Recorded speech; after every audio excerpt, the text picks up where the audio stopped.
Welcome to Deep Focus. I'm your host, Mitch Goldman. It's Monday, January 5th, 2026. Our guest tonight, J. Rodriguez Sierra, and our topic is Jim Pepper, a powerhouse program we've got for you. If you did not hear part one, you should probably go check that out. This is part two of 3 parts. And we are deep in it, listening to Jim Pepper playing with Don Cherry. They were great mutual admirers. I got to hang out with the two of them a little bit. Treasured memories. They are both gone from this world, but the music is so vibrant, and we've got great, really, truly rare live recordings. Let's get into it. It's Deep Focus, part 2.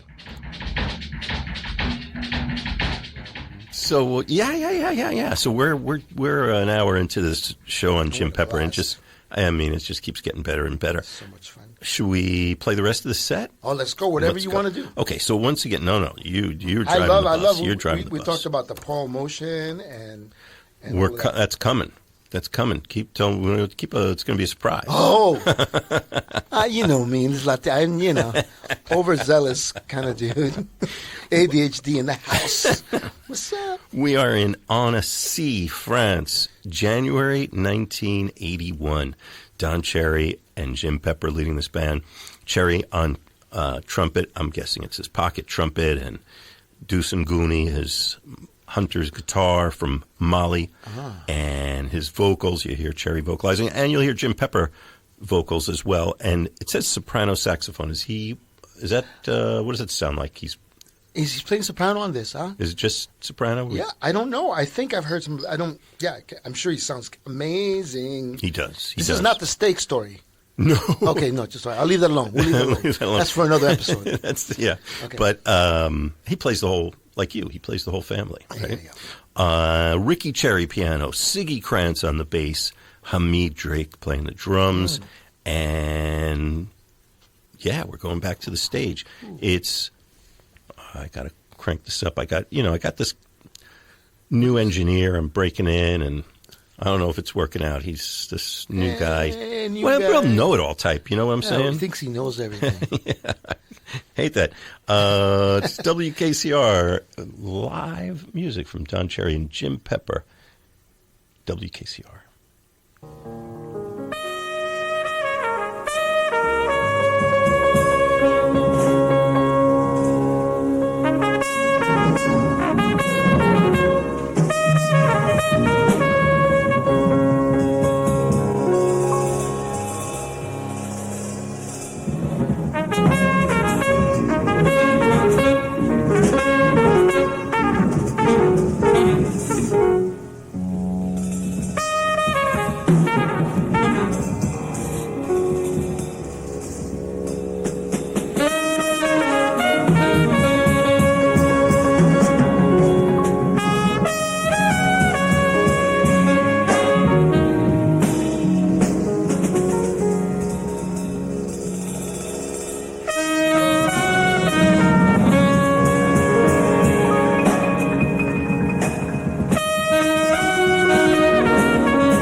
Wow, man, we don't even have the applause coming in after. The applause is in the sky. It is Endlessly.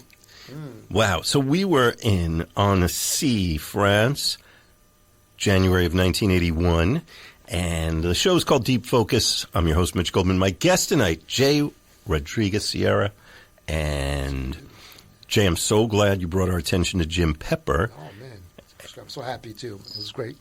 And he was featured right there. Time. Yeah. Oh my God, that's so beautiful. And again, we talked about that Milton Nascimento connection, that thing of lyricism. Yeah. It could be the monolinguistics thing. Like, it could be anybody, anywhere. You could be in Japan and hear like a beautiful melody and this openness and freedom. That's so human and beautiful, yeah. I think a lot of people get these guys wrong. I think when people, if they know at all Don Cherry and Jim Pepper, I don't think that's what they hear in their heads when they think of these two guys. I could be wrong. Maybe they do. Yeah, some people, yeah. Some do, but I think a lot of people really... You don't have to be a muso. No, it's true. As they say in Australia, muso. But I think you're exactly right, that the thing you're bringing the attention to of that warmth and humanity and soulfulness, and at the same time, you know, the chops are there, and all the, you know, any credentials you feel like anybody needs to check the boxes, they've got it more than covered. I mean, music is so beautiful and, you know, perfect. Yeah. I was saying to you off mic that Don Cherry had a whole thing about singing. You were commenting on his singing. That for him, singing, breathing was like walking. Was and he taught that. He felt that was something that anybody could do. I believe it. I believe everybody has that in them. I believe it too. And I also believe that everybody's a musician. I think everybody's got a story to tell, you know. And I really, really firmly believe that with all my heart. And I see it. I feel like I experience it, you know. Jim Pepper certainly does. Yeah. And hopefully we're making some new fans for him. I know. I saw some comments. You know, I always put stuff up on the social media. Oh, yeah. And I noticed the saxophonists were all very excited to hear that we were going to be playing some Jim Pepper hip. music. Well, that's so hip. We have a lot of great players, man, and it's so beautiful when people hear the warmth between that. And, you know, there's a very openness when it comes to just... The saxophonists happen to be playing saxophone, but there's also an openness that came across, whether you like smooth jazz, whether you like... It's just music is music, and we're trying to keep it really open because there's room for everyone and everything. And I think Jim Pepper really exemplified that. Same Don Cherry. And, oh, yeah. Yeah, and, man... Well, that tour, I'm just going to run it down for you one more time. That is the last of this tour that we have recordings of. Thank goodness we had what we had. Oh, my God. Got to play it for you. So, once again, Cherry and Jim Pepper up front. Don Cherry playing that trumpet, vocalizing, and the string instrument that you might have heard. That was him. Jim Pepper playing, it says soprano, saxophone. No, it was tenor. Yeah, that's what I thought. They made a mistake. That's okay. We forgive. And he's vocalizing as well. Thinking if I can help you distinguish between the two voices. Cherry's a little higher and reedier kind of voice. That was at the end, right? Yeah, that was him at the end. Yeah, which sounded more like Milton Nascimento, that kind of, right? Yeah. I wonder if those two ever did anything together. Boy. Well, they definitely have that thing. Yeah.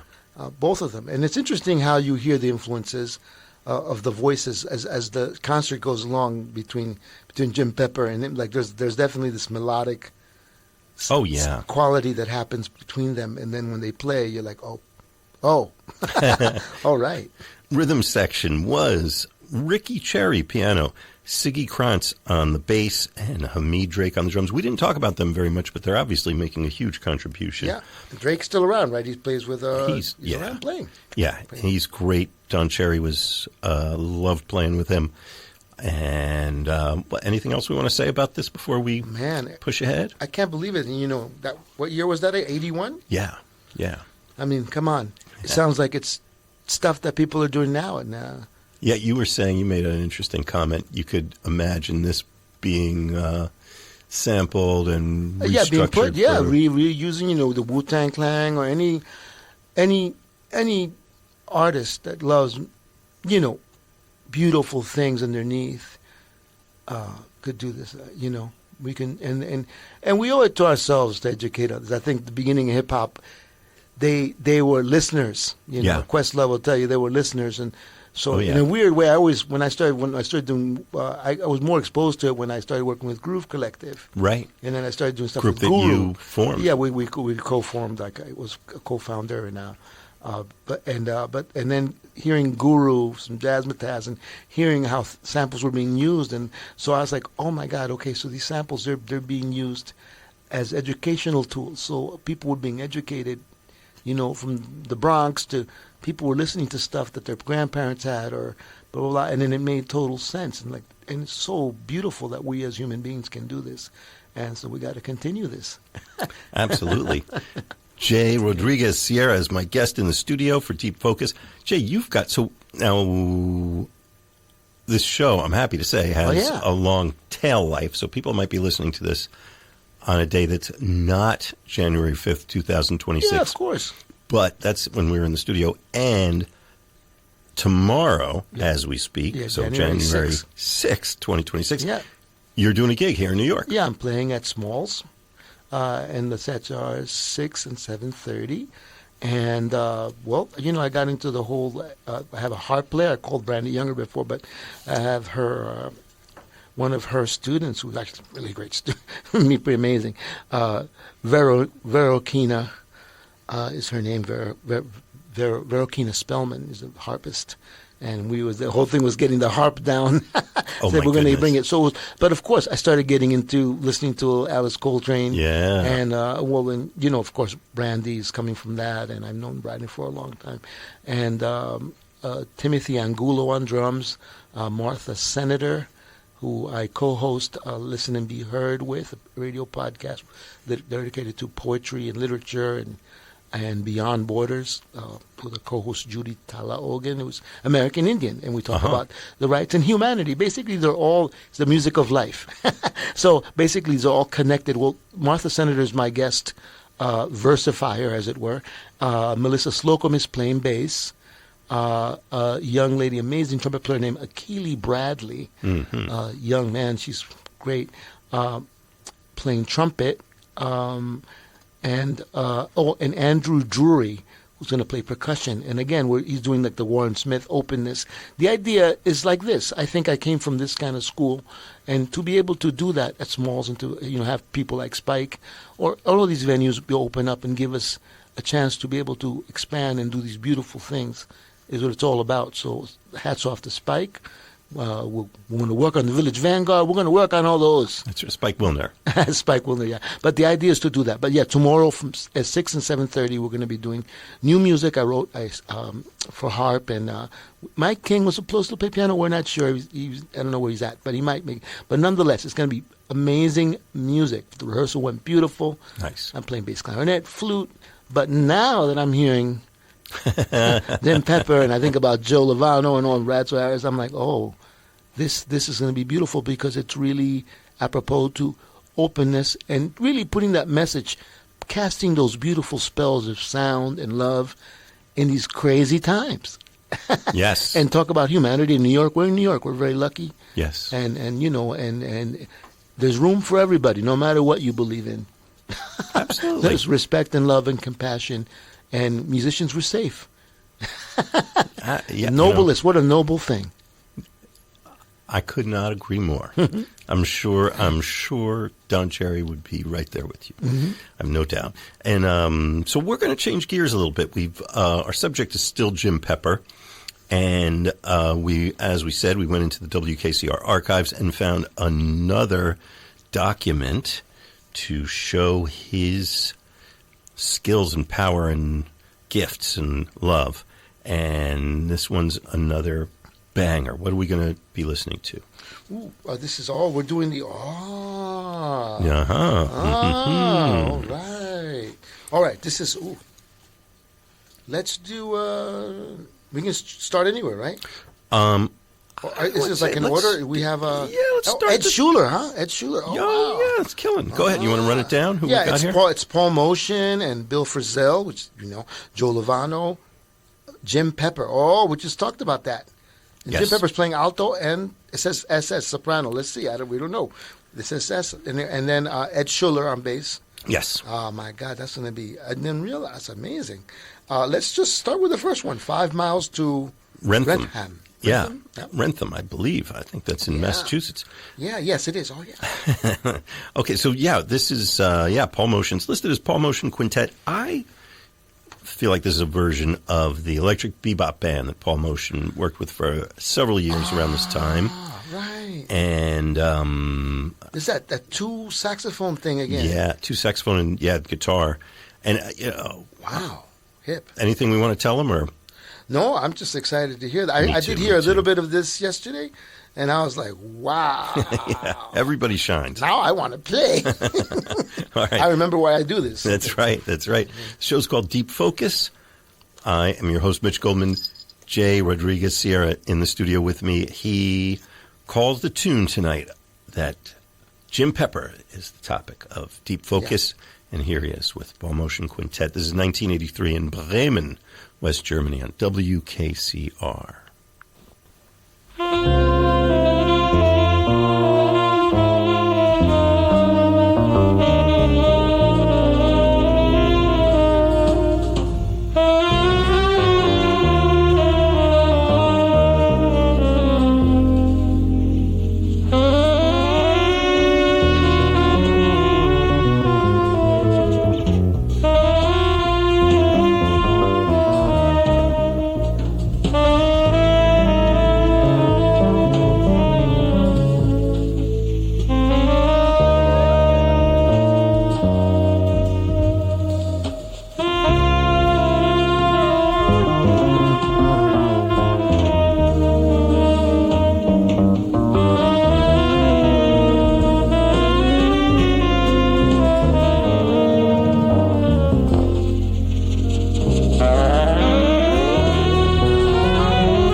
soprano sound. We're singing.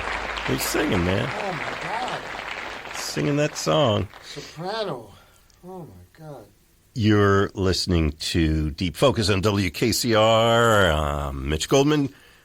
Jay Rodriguez here is here with me. And Jay, I asked you to pick a topic for Deep Focus tonight. And after running through a whole big long list, we went through a whole lot of stuff. We went through all different life experiences. Aren't we Martians. glad we did? Aren't we glad we did now? Oh my God. Look where we landed. That's so heavy, man. Talking about and playing music of Jim Pepper. And this is such a, we were talking off mic, this is such a group effort of this band. We're obviously focused on Jim Pepper, but... Well, the history of this stuff, like the things you were telling me, the anecdotes and the truth behind this beautiful music. Well, these guys, they're as far as what's happening on the bandstand, they are just grooving, man. They're zeroed in. Yeah. They're one with the universe for sure. And it's not like some hippy-dippy thing. Nothing wrong with my hippy-dippy friends. But this is like some heavy, that's what music, I believe, is supposed to sound like, whether you're playing Bach, whether you're playing, it's supposed to make you feel like that. And I think that's what it's all about, and I think that's the best. Absolutely. I'm going to run down who we were listening to, and then I'm going to ask you for impressions of what we've been hearing. So this is Paul Motion's group. It's listed as Paul Motion Quintet. I want to say this is a kind of a variation on what was the electric bebop band that was so prevalent in this time. And a few years after that, this group, variations on this group, I'll come back to that. Let me run down who we've got. 2 saxophones, Joe Lovano and our hero Jim Pepper. And Lovano's listed as tenor, Pepper on alto and soprano saxophones. And you've got Bill Frisell on guitar, Ed Schuller on the bass. And all of these guys, and Paul Motion, of course, the drummer, and there's just a lot of space in this group for everybody. They're all hearing Lovano. Well, okay, I asked you to say, go ahead, you tell me. It's so lyrical, man. I mean, it's so beautiful. Again, part of that thing that we're talking about, those kind of rolling planes, that Americana thing that we're talking about that was so prevalent in the sound, right, that now is so popular. Now we hear Halverson and all these amazing guitar players who have been influenced, again, by Bill Frisell and this time. And hearing Jim Pepper's soprano sound along with Joe, man, and all of that, it was so beautiful and lyrical, that very last piece, of course. I mean, it's just very hard to describe. And anyway, but you were telling me the one of the things that the organizing of the tour that had occurred, and you, that's okay? Yeah, sure. I just think it's very interesting that people don't realize that sometimes you have the most beautiful thing, and people don't realize the struggle that it was at that time. And we hope that people really support music and creative thinking and the arts and music like this. And for all the great musicians out there who want to play what we call free, but it's not as free as you think. There's melodic content and movement, and depth in there. So I just think that people have to, I would like people to refer to it as a different aspect. I think Joe Lovano obviously already gets that. He already, for sure. And I studied with him, and everybody knows, man. Covered all the ground. All the people that know. And so there's that freedom that occurs in there that happened from that experience. And, of course, Jim Pepper is carrying that. Yes. And anyway, but you're saying, well, I would never know unless you told me. Yeah. So you said you could, tell me really quick. Well, all right. So one of the joys for me in doing this show is the research and the things that I find. I'm looking for the music, but I'm also, the stories and the background of what. Yeah, I love it. That's the real marketing, by the way. I really think that's really. I want to hear what happened to people, how they are, what. People think it's just this thing, like, oh, it's beautiful and great, but it's so, when you're doing this kind of creative music, it's not enough sometimes. And so it's important to, and it's hard to compare as you get older, like I've gotten older and all of it, and I'm not super old, but like the idea is that it gets tougher and tougher when you're, where you feel like you have to compete. I stopped trying to do that. It's done. but that you have to compete with people trying to play free. Some people, are not. So you're not able to make a living that way, and so there's a whole lot of things that you're being pulled to as an artist. And I think that story that you read to me speaks to that. Yeah, and but it's beautiful because at the end of the day, they didn't hold back with the beauty. They didn't play any less beautiful. So when people play beautiful for you and you feel it, you gotta let them know. Yes. Anytime you're out there today. Yes, we do. And keep that in mind. I'll read this to you, and keep that in your background, in your head. The gorgeous music that we've been listening to, and this is exceedingly rare. You rarely get this kind of. It's just a little glimpse into the back of the van. Yeah, there's nothing wrong with that. But fortunately for us, Paul Motion was the kind of person who kept. I don't know if it's fair to call it a diary, or kept kind of a log of his archive and his working schedule, calendar, and all that. And fortunately for us, I think it was his family that published this. So these are notes from this period in 1983. That music we were listening to was recorded on tour in Bremen, West Germany, November of 1983, it's listed. And he says, Paul Motion's writing this, he says, I decided to organize a European tour for the band by myself without the help of Thomas Sturzen's agency. It was a very Saudades, Saudades. It was a very popular, successful booking agent. They're still there. Yeah. He says a friend in Germany offered to help me. He worked for a large radio station in northern Germany and had some good contacts. The quintet was the same, except saxophonist Jim Pepper had replaced Billy Drew. So there's a reference to a different page that I don't have access to. Mm-hmm. He says, I was taking a chance, but I thought everything would work out. I had faith in the project and plenty of confidence. After months of transatlantic phone calls and sleepless nights, we left for Hamburg, Germany on March 1st via London. And here's where it takes a little turn, and my musician friends in the audience might strike a nerve for you. No. I don't know. This might have been the only one that was described this way. This turned out to be kind of a disaster tour. Money was short. The band always asked for bread. It was difficult to keep track of all the money, quote-unquote, advances. After some gigs fell through, after our arrival in Germany, I contacted another European agent to try to save the tour. We were able to organize some workshops for a few days in Bremen, which is where this recording was made, which was helpful. And, he says here, a radio broadcast. That's what we're listening to, is that radio broadcast. Beautiful, well-recorded. Yeah, they did it. Oh, they do a beautiful job there. You know that. I thought maybe things would be okay. It was only the third day of the tour.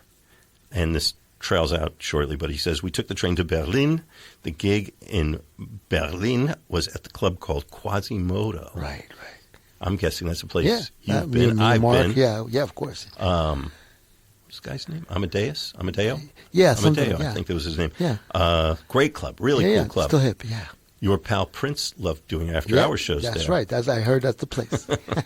My pal. Your buddy. Just a couple of gigs. I like the club. That place always has a good vibe. Yeah, always has a good vibe. Happening. I liked the club, and it felt good to play the music. Paris was next. The club in Paris was... That's where this thing cuts out. So, but that is a little window. And you and I were talking off mic about... You hear this beautiful music, whoever it is, whether it's Count Basie or Mark Ribot or whoever it is, and you don't realize what went into it. Yeah, and again, they don't. We had spoken earlier that they don't play less good for you. No.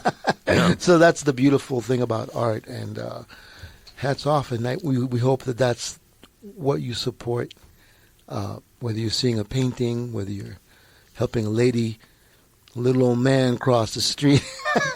Do it with that form of compassion and light. I was very struck by the beauty of the music. You know, I spend a lot of time researching this music and going through these archives, and I put a lot of time into doing this for this show. I can't tell you how, I kind of said it in the show, how rare this is to find something like this, a first person, just this little sketch of a tour diary, and really adds a bunch of color to listening to this performance. I hope you agree. That was part 2 of 3 parts of this program from January 6th, 2026, a Monday. Did I get that right? January 5th, sorry. And Jay Rodriguez Sierra, my guest, and Jim Pepper, somebody who does not get talked about nearly enough these days, but let us not let him disappear into the farewell reaches of memory and keep him close with us and his spirit so alive in this program. And this band, we said it all in the show. I'm not going to repeat it, but I'm going to share a little something with you, which is the first thing I've seen written about Deep Focus arrived this week in a Substack of a listener named John M. Greenbaum, who wrote a really thoughtful little description of this show that you're listening to, this series. Deep Focus is the jazz podcast you've been looking for. John calls his Substack the Jazz Digest. Maybe that's the jazz writing you've been looking for.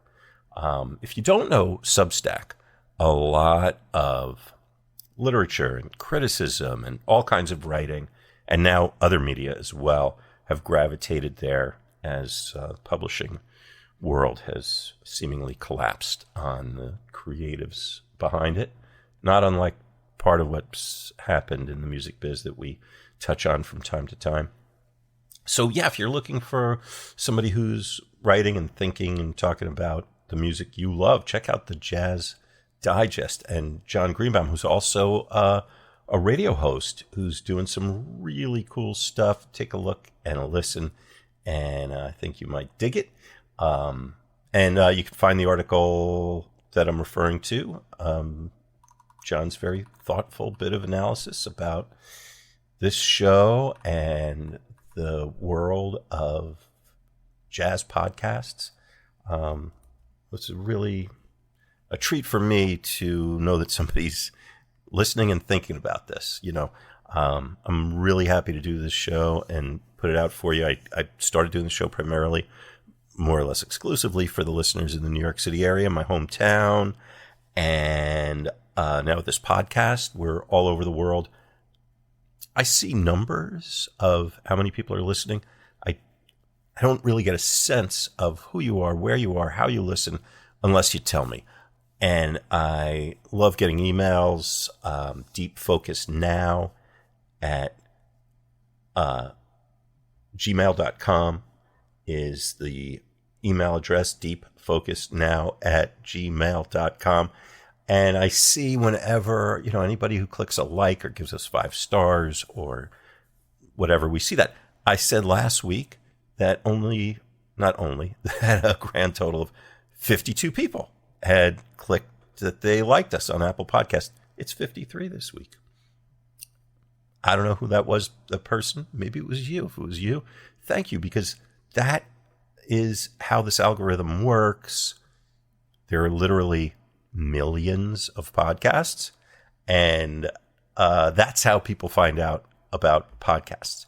If you say you like, name a podcast, say this one, then that might trigger the algorithm to recommend this show to somebody else. So I do want to reach more people. We don't take any advertising. There's zero income stream from this at all. We don't collect your contact information.